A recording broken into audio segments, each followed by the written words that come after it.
Shalom, salam sejahtera bagi seluruh jemaat Tuhan dimanapun Bapak, Ibu, Saudara-saudari berada.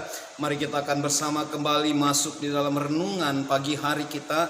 Namun sebelum jauh kita mendengarkan kebenaran firman Tuhan, mari kita bersatu di dalam doa. Bapa di dalam sorga, kami sungguh bersyukur kepadamu ya Bapa, oleh karena segala kemurahan Tuhan dalam kehidupan kami, oleh karena penyertaan dan pemeliharaan-Mu atas kami Bapa, kami boleh ada sampai pada hari ini karena pertolongan Tuhan. Terima kasih Tuhan untuk pagi hari ini kami boleh bersama-sama seluruh jemaat Tuhan dimanapun mereka berada, merenungkan bersama kebenaran firman Tuhan. Kami rindu Bapa kebenaran firman-Mu kembali meneguhkan kami, mengawali langkah kami, dan menjadikan kami menjadi semakin pribadi yang berkenan di hadapan Tuhan. Berkati kebenaran firman-Mu dengan kuasa Roh Kudus-Mu Bapa, kami boleh mengerti dan memaknai firman Tuhan terjadi dalam kehidupan kami. Dalam nama Tuhan Yesus Kristus kami berdoa dan mengucap syukur. Haleluya. Amin. Jemaat yang dikasihi Tuhan, pada pagi hari ini satu tema kebenaran firman Tuhan yang akan disampaikan bagi kita adalah dipulihkan dan berkemenangan. Sepanjang tahun 2020 jemaat yang dikasihi Tuhan, mungkin banyak hal yang membuat kita menangis, mungkin banyak hal yang membuat kita kecewa, mungkin banyak hal yang membuat saudara putus asa, saudara menjadi hilang pengharapan, bahkan memiliki kebencian, akar pahit yang menyayat di dalam hati Bapak Ibu saudara-saudari. Pada pagi hari ini, di tahun baru ini, Allah rindu memulihkan keadaan kita. Allah rindu kembali memberkati kehidupan kita. Allah rindu kembali memakai hidup kita menjadi pribadi yang lebih baik, menjadi pribadi yang semakin berkenan di hadapan Tuhan, menjadi pribadi yang sungguh dapat dipakai bagi alat kemuliaan nama Tuhan, menjadi saluran berkat, menjadi teladan bagi banyak orang yang melihat kita. Firman Tuhan dengan satu tema dipulihkan dan berkemenangan. Mari kita akan renungkan bersama-sama dari Mazmur pasal 126 ayat yang pertama sampai dengan ayatnya yang ke-6. Mazmur 126 ayat yang pertama sampai dengan ayatnya yang ke-6. Mari kita lihat firman Tuhan, kita renungkan bersama-sama. Mazmur 126. Ketika Tuhan memulihkan keadaan Sion, keadaan kita seperti orang-orang yang bermimpi. Pada waktu itu mulut kita penuh dengan tertawa dan lidah kita dengan sorak-sorai. Pada waktu itu berkatalah orang di antara bangsa-bangsa, Tuhan telah melakukan perkara besar kepada orang ini. Tuhan telah melakukan perkara besar kepada kita, maka kita bersukacita. Pulihkanlah keadaan kami ya Tuhan, seperti memulihkan batang air kering di tanah Negeb. Orang-orang yang menabur dengan mencucurkan air mata akan menuai dengan bersorak-sorai. Orang yang berjalan maju dengan menangis sambil menabur benih pasti pulang dengan sorak-sorai sambil membawa berkas-berkasnya. Amin. Dikatakan firman Tuhan bahwa dipulihkan dan berkemenangan. Setiap orang rindu dipulihkan, setiap orang rindu Tuhan perbaiki hidupnya, rindu Tuhan perbaiki hatinya, rindu Tuhan perbaiki pikiran-pikirannya yang salah dalam mengikut Tuhan.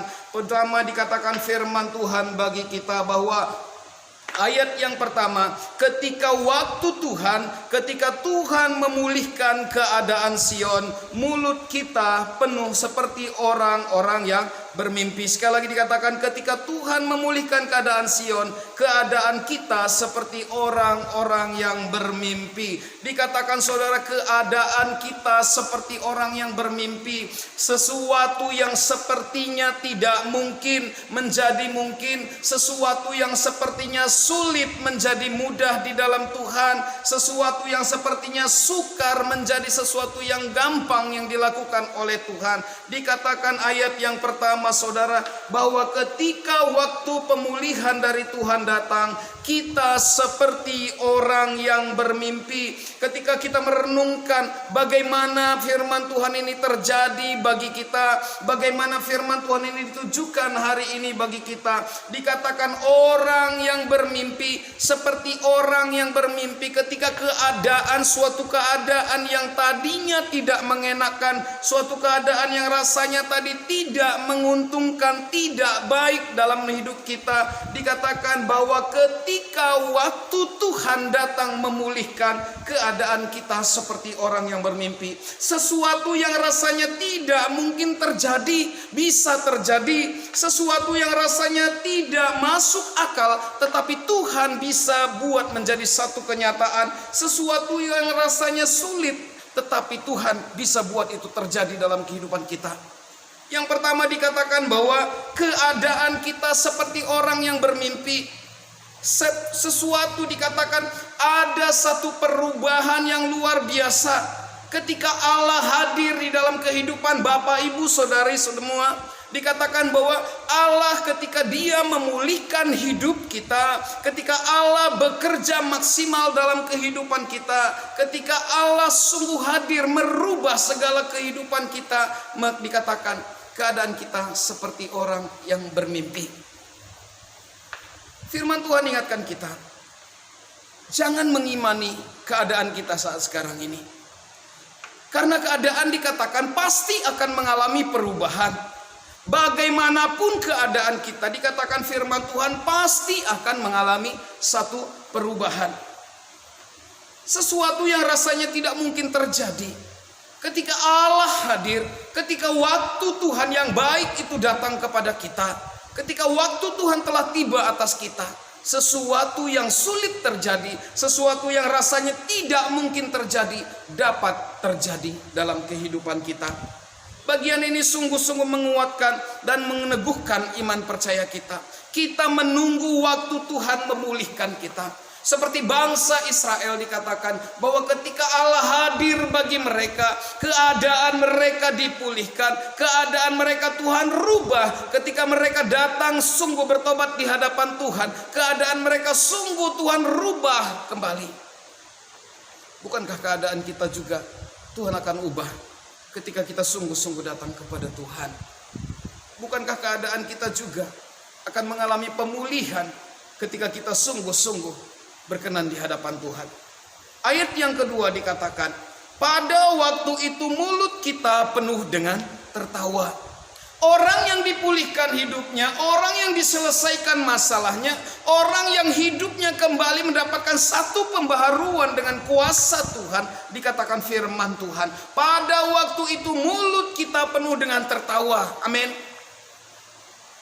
Bagaimana ketika kita dalam hari-hari kita dikatakan mulut kita penuh dengan tertawa. Tidak hanya miring ke sebelah kiri, tidak hanya miring ke sebelah kanan, tetapi mulut kita penuh dengan tertawa. Jemaat yang dikasihi Tuhan, ada suatu dikatakan di sini ketika kita merasakan sukacita yang luar biasa, sesuatu yang tadinya sungguh-sungguh di luar dugaan kita terjadi dalam hidup kita. Ketika Allah bekerja dan memulihkan kita, dikatakan mulut kita penuh dengan tertawa.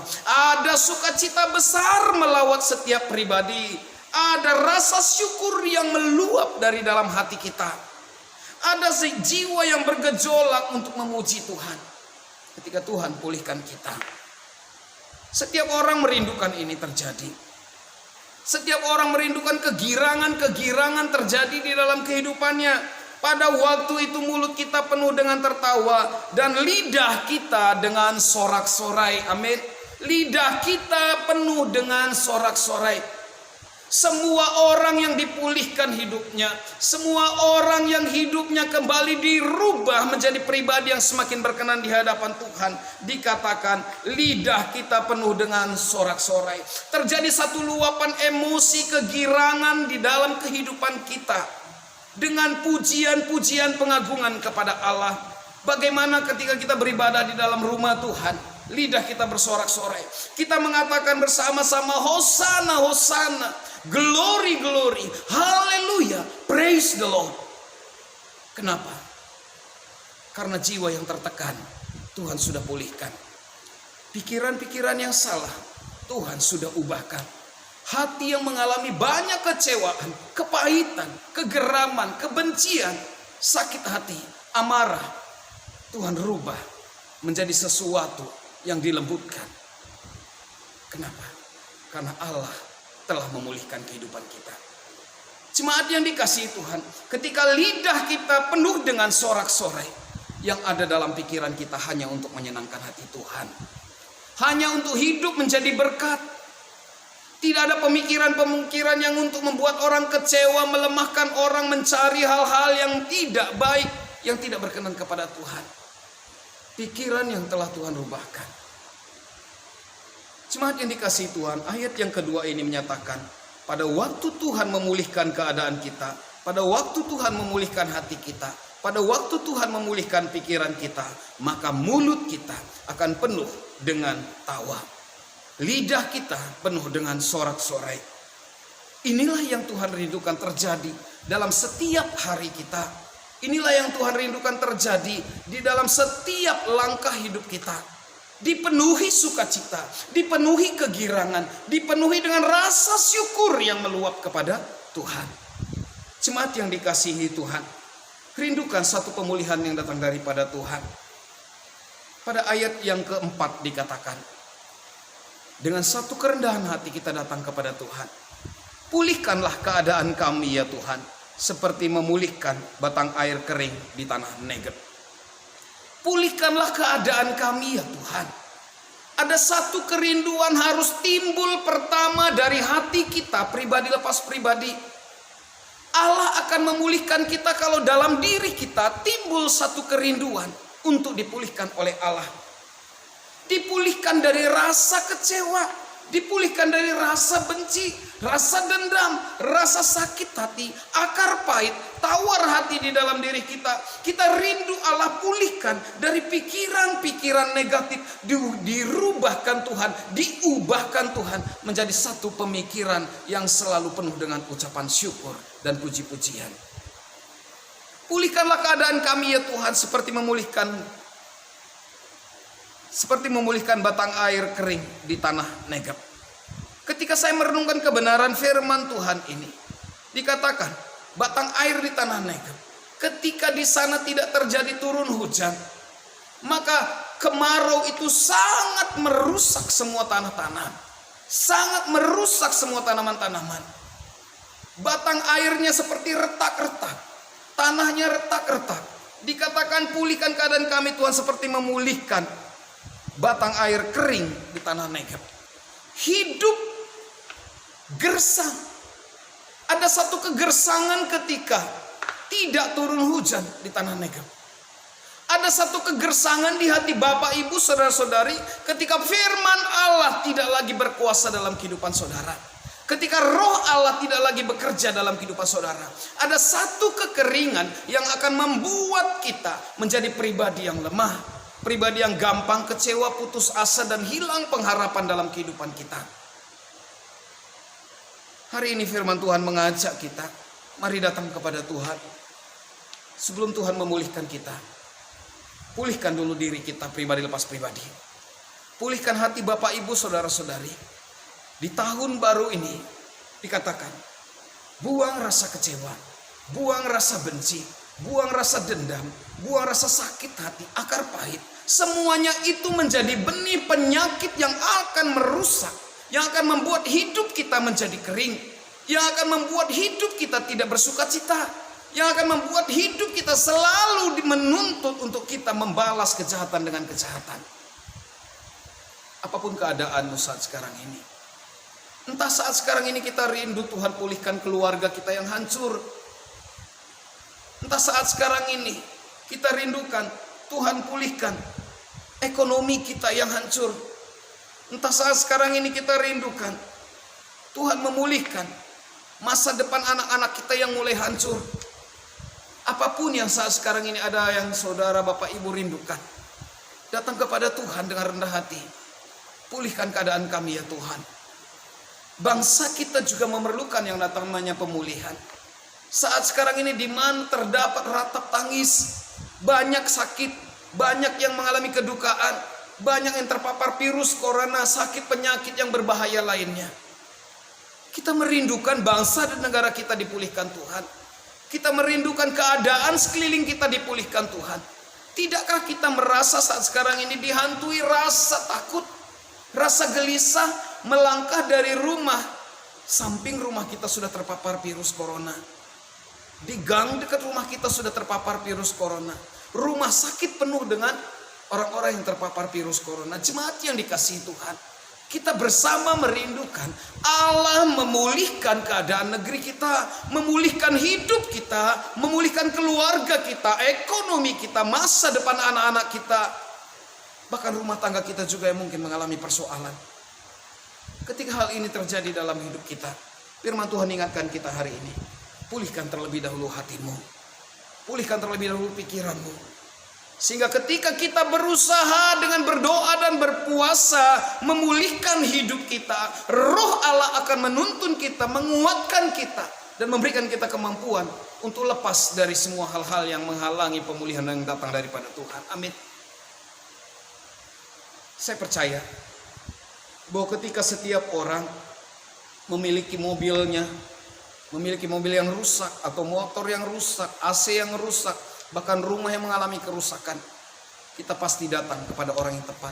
Ketika mobil kita rusak, kita bawa mobil itu ke bengkel. Ketika motor kita rusak, kita bawa ke bengkel motor. AC kita rusak, kita panggil tukang servis.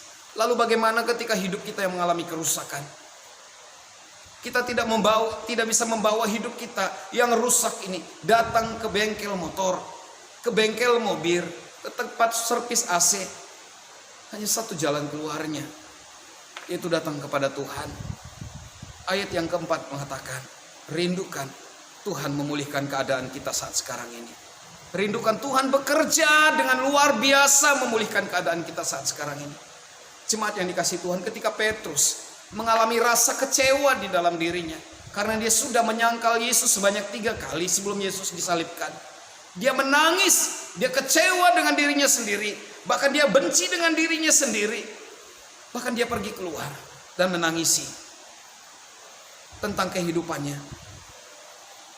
Tetapi ketika Allah kembali meneguhkan dia, menguatkan dia, menghiburkan dia, ketika Yesus datang kepada dia, dia menjadi pribadi yang kuat, dia menjadi pribadi yang semangat, penuh sukacita kembali dalam melayani Tuhan. Cuma yang dikasih Tuhan, Allah punya rancangan dan rencana atas hidup kita pribadi lepas pribadi. Dan rindukan pemulihan yang datang daripada Tuhan. Kita rindu kehidupan kita dirubahkan oleh Tuhan. Dan bagian yang selanjutnya, pada bagian yang ketiga dikatakan, tetaplah berjalan maju di dalam Tuhan. Apapun keadaan kita, masalah kita, persoalan kita, pergumulan kita, bahkan apapun yang saat sekarang ini merintangi jalan iman kita kepada Tuhan, tetap berjalan maju di dalam Tuhan. Ayat yang kelima mengatakan, orang yang menabur dengan mencucurkan air mata akan menuai dengan sorak-sorai. Dikatakan firman Tuhan bahwa tetap berjalan maju di dalam Tuhan. Orang yang berjalan maju sambil tetap menaburkan benih-benihnya pasti pulang dengan sorak-sorai. Air mata Bapak Ibu Saudara-saudari dapat Tuhan rubah menjadi suatu sukacita yang besar. Dikatakan air matamu bisa berubah menjadi sorak-sorai. Bahkan dikatakan tangisan akan berubah menjadi satu sorak-sorai kemenangan. Kenapa? Karena engkau tetap berjalan maju di dalam Tuhan. Dan Tuhan rindukan apapun tantangan yang kita hadapi, tantangan iman yang berat yang kita hadapi, tantangan situasi saat sekarang yang kita hadapi, tetap berjalan maju di dalam Tuhan. Karena orang yang berjalan maju di dalam Tuhan, dia dapat melihat satu harapan yang pasti. Tetapi orang yang mundur daripada imannya, yang mundur daripada jalan Tuhan, dia tidak dapat melihat apa yang akan terjadi di belakang dia. Keadaan pasti akan semakin sulit. Keadaan pasti akan semakin membuat kita terjebak dalam satu kehancuran. Sehingga firman Tuhan ingatkan kita, engkau harus tetap berjalan maju. Berjalan maju dalam pelayanan, berjalan maju di dalam usaha pekerjaan. Sekalipun tantangannya mungkin akan membuat kita menangis, sekalipun tantangannya, rintangannya akan membuat kita bersedih, akan mencucurkan air mata, firman Tuhan katakan tetap berjalan maju di dalam Tuhan. Karena engkau akan menuai dengan sorak-sorai. Kita berjalan maju menabur benih ketaatan kita kepada Tuhan, kesetiaan kita kepada Tuhan, menabur benih kasih kita kepada sesama, kasih kita kepada Tuhan. Kita menaburkan benih-benih iman kita dalam setiap langkah hidup kita. Allah akan bekerja. Allah akan menolong dan menopang kehidupan kita. Bangsa Israel pun dituntun sama dengan kita. taburkanlah benih kita pada pagi hari. Dan selanjutnya Tuhan akan memberikan pertumbuhan. Karena sekalipun beban kita terlalu berat, masalah kita terlalu berat, firman Tuhan katakan buluh, ya, buluh yang sudah layu, buluh yang sudah tidak lagi berdiri tegak, tidak akan dipatahkannya. Sumbu yang mulai pudar nyalanya pun tidak akan dimatikannya. Apalagi kita sebagai biji mata Tuhan. Tuhan Yesus sangat mengasihi Bapak, Ibu, Saudara-saudari dan kita semua yang mendengarkan suara program pertobatan hari ini. Tuhan merindukan hidup kita, hidup yang dipulihkan dan berkemenangan. Tuhan merindukan kepada kita, dikatakan ayat yang ke-6 saudara, orang yang berjalan maju dengan menangis. Ada tangisan ketika kita tetap melangkah dengan iman percaya kita. Tetap menabur benih, pasti pulang dengan sorak-sorai sambil membawa berkas-berkasnya.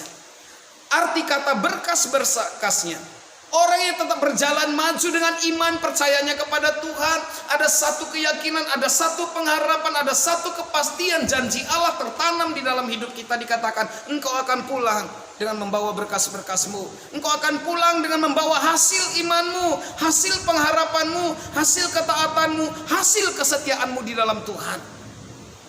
Di dalam Tuhan tidak ada yang sia-sia, amin. Di dalam Tuhan tidak ada yang tidak mungkin. Kemenangan terjadi bagi setiap orang yang sungguh-sungguh dipulihkan oleh Tuhan. Waktu Tuhan, pemulihan yang datang daripada Tuhan akan merubah segala situasi kehidupan kita.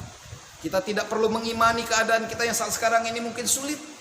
Karena itu pun Tuhan pasti rubahkan menjadi satu kemenangan-kemenangan iman bagi setiap orang yang mengasihi Tuhan.